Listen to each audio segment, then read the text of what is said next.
Sa previous episode natin, pinag-usapan natin ang double nut at kung bakit ito nagiging problema sa maraming home at small office network.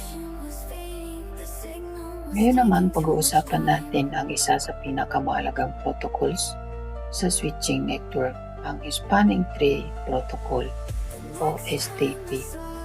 Bakit ba ito mahalaga?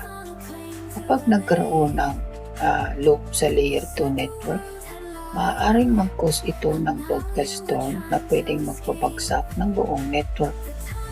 Sa episode na ito, ipapakita natin kung paano nangyayari ang network loop at kung paano ito pinipigilan ng Spanning Tree Protocol.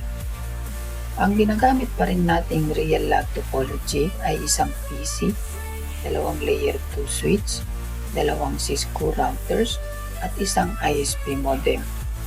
Sa demonstration natin na ito, gagamitin natin ang dalawang switches para ipakita kung paano nabubuo ang network loop. Sa normal setup natin, isang kable lang ang connection ng dalawang switches. For example, si FA01 at saka si GI01.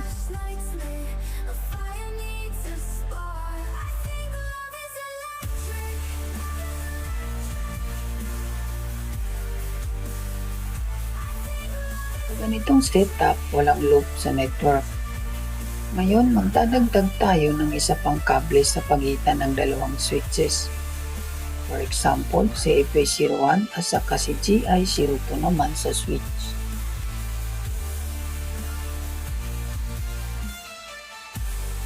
Ngayon, meron na tayong dalawang physical path sa pagitan ng switches.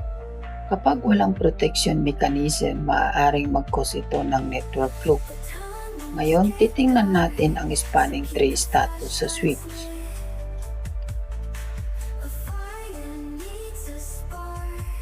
Makikita natin dito ang iba't ibang port state tulad ng root port at blocking port, at saka designated port dito kay switch 1.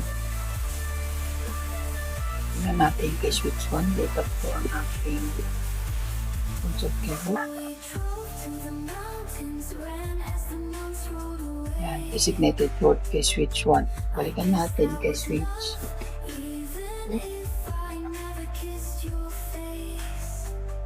Switch 1, puro designated port forward. Tapos kay switch 2, root at blocking state. So ayun na nga, isa sa mga ports ang magiging blocking state para maiwasan ng network loop. Sa output ng show spanning tree, makikita natin dyan, or mapapansin natin na may isang port na blocking state. Halimbawa yan si GI02. Ibig sabihin, pinutol ng spanning tree protocol ang isa sa mga redundant link para maiwasan ng loop. Kapag walang spanning tree protocol, ang broadcast frame ay iikot ng paulit-ulit sa network. Ito ang tinatawag na broadcast storm. Kapag nangyari ito, maaaring bumagal ang network, mawala ng connectivity ang devices, o tuluyan mag-crash ang switching network. Ang spanning tree protocol ang nagdidetect ng redundant link at automatic na nagpa-block ng isa sa mga ports. Sa ganitong paraan, may backup link pa rin tayo kung sakaling bumagsak ang primary path. Ngayon, susubukan natin tanggalin ang active link sa pagitan ng switches. Kapag nawala ang primary link, automatic na mag-activate ang previous block port. Ibig sabihin, may redundancy pa rin ang network. So, ang gagawin ko, tatanggalin ko si si GI01 para makita natin si GI02 na mag-activate o magpo-forward.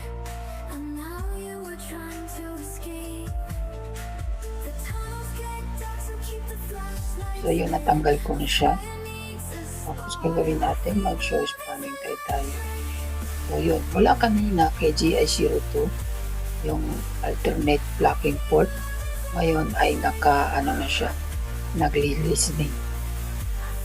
Ulitin ulit natin. Ayun, nag-learning na siya.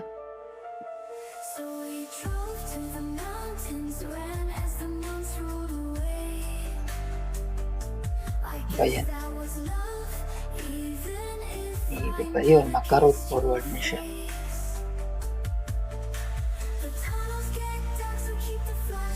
Alright?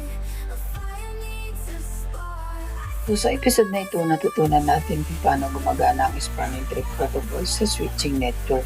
Ngayon naman ibabalik ko ang ating binunot.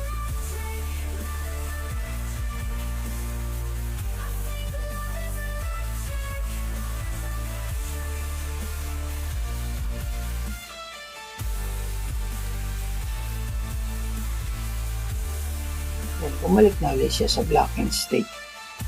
Alright? So, ang galing, di ba? Pinipigilan nito ang network loop at broadcast storm habang pinapahintulutan pa rin ang redundancy sa network design. Right?